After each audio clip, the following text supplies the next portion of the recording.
Assalamualaikum warahmatullahi wabarakatuh. Di video kali ini kita akan membahas tentang teori ekologi dari novel Kekal karya Jalur Kencana.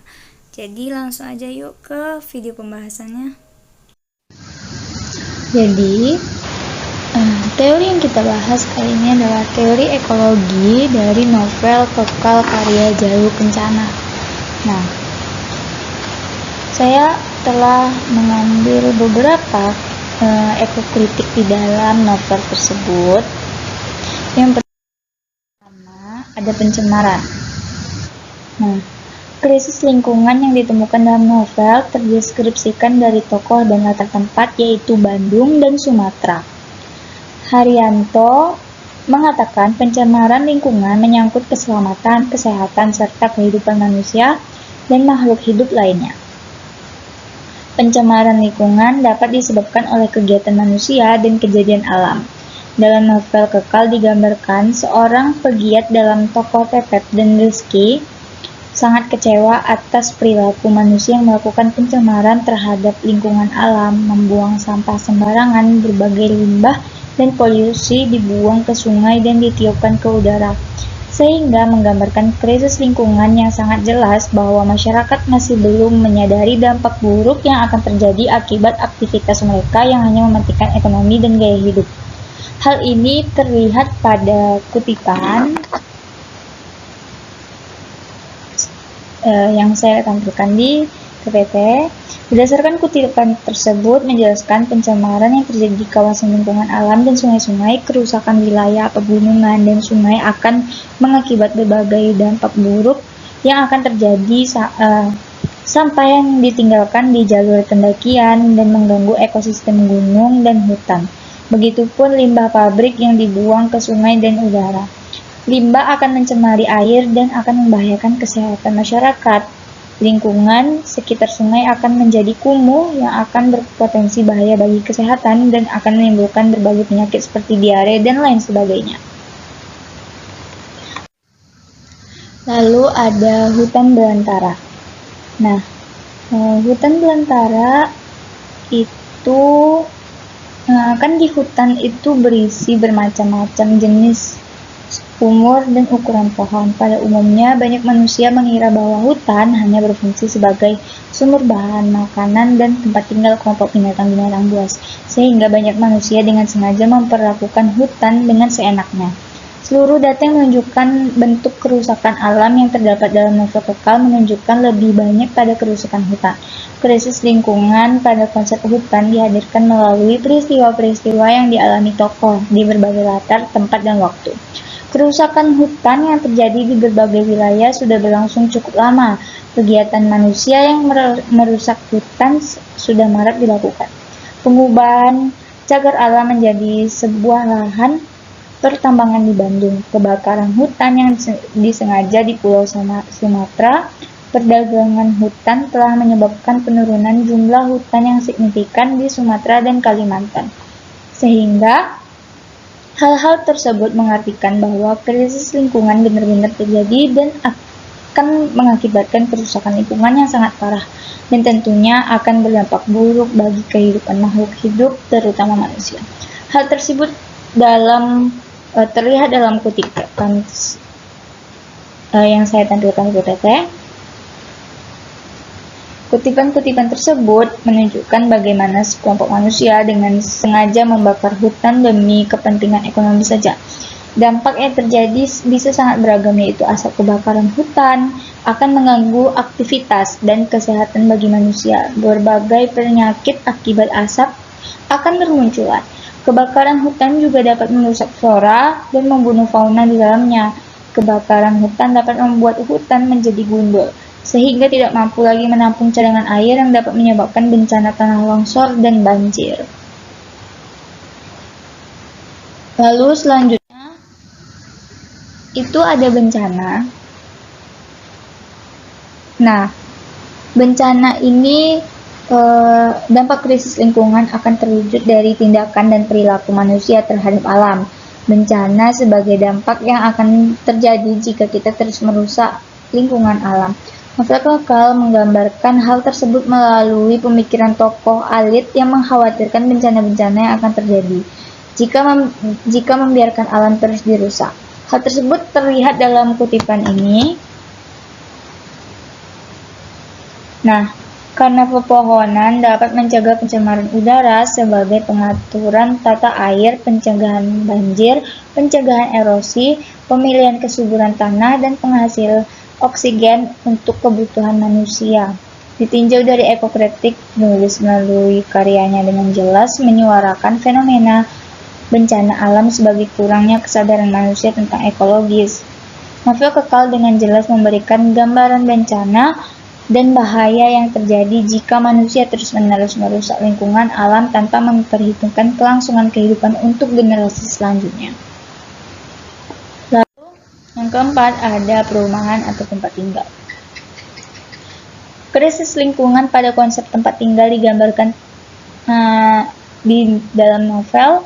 Itu penulisnya melalui tokoh-tokoh dalam novel yang sedang memperjuangkan kelestarian hutan agar tetap terjaganya suasana tempat tinggal yang layak untuk dihuni. Hal tersebut terlihat dalam kutipan tersebut yang saya tampilkan. Itu melalui kutipan tersebut, penulis mengharapkan pembaca membayangkan suasana tempat tinggal indah akan menghilang dan digantikan oleh perusahaan-perusahaan industri yang akan merusak hutan dan menyebabkan pencemaran dan bencana-bencana yang menakutkan. Pemukiman akan tercemar, manusia akan mengalami kekeringan dan kebanjiran. Krisis air bersih menyebabkan berbagai penyakit dan menurunnya oksigen. Nah, selanjutnya itu ada binatang. Pada konsep binatang, krisis lingkungan terwujud dalam tindakan manusia memperlakukan binatang-binatang. Dalam novel ini, digambarkan melalui beberapa kelompok manusia memperlakukan binatang dengan sangat buruk, seperti membunuh, merusak tempat tinggal binatang, sehingga binatang-binatang memasuki kawasan pemukiman masyarakat. Seperti ini contohnya. Nah, dari kita manusia memasuki kawasan cagar alam, dan burung-burung tampak berterbangan dari lebatnya pepohonan. Nah, ada belum lagi dari pangkalan kerinci. Semuanya sudah saya cantumkan. Berdasarkan kutipan tersebut, membuktikan bahwa ada dua macam hubungan yang dilakukan oleh manusia pada para binatang. Hubungan yang baik yang digambarkan melalui tokoh-tokoh dalam novel merupakan pegiat alam, dan yang tidak baik dilakukan oleh sekelompok manusia yang tidak bertanggung jawab. Nah, lalu yang keenam ada bumi. Bumi, krisis lingkungan dalam novel ini mendeskripsikan perjuangan para pegiat alam untuk menghentikan kerusakan lingkungan yang terjadi. Hubungan yang terdapat dalam novel ini terhadap bumi yaitu sebuah perwujudan atau tindakan menjaga bumi untuk mempertahankan kelestarian bumi di masa depan. Penggambaran bumi yang indah dan begitu hijau harus ternodai oleh keegoisan satu makhluk, yaitu manusia. Sedangkan manusia bukan satu-satunya pemilik bumi.